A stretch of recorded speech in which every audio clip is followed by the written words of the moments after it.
বাংলাদেশের বন্দর উন্নয়ন ব্যবস্থাপনা এবং লজিস্টিক্স ও নবায়নযোগ্য জ্বালানি খাতে বিনিয়োগের পরিকল্পনা ঘোষণা করেছে সংযুক্ত আরব আমিরাতের দুটি বড় company Abu Dhabi Ports Group ও মাস্তার।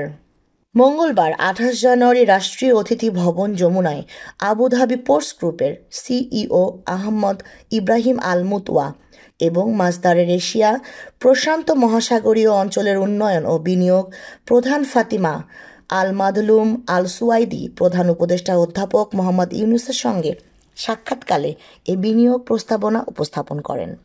বিনিয়োগ প্রস্তাবের প্রশংসা করে প্রধান উপদেষ্টা বলেন, বাংলাদেশ ব্যবসার জন্য প্রস্তুত।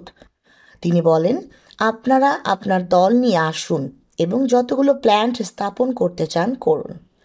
আবুধাবি পোর্টস গ্রুপ চট্টগ্রাম বন্দর কর্তৃপক্ষের সঙ্গে যৌথ উদ্যোগে অর্থায়ন পরিচালনা এবং কন্টেইনার এবং মাল্টিপারপাস টার্মিনাল ও সুবিধাগুলো রক্ষণাবেক্ষণের মাধ্যমে প্রস্তাবিত ৩টি বে টার্মিনালের একটিতে উন্নয়নের আগ্রহ প্রকাশ করেছে।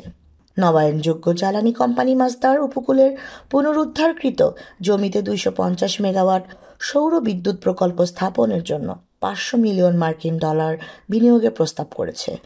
সাক্ষাৎকালে উপস্থিত ছিলেন সংযুক্ত আরব আমিরাতের বাংলাদেশের রাষ্ট্রদূত আবদুল্লাহ আলী আল হুমদি, প্রধান উপদেষ্টার উচ্চ প্রতিনিধি খলিলুর রহমান এবং এসডিজি বিষয়ক সিনিয়র সচিব লামিয়া মোর্শেদ।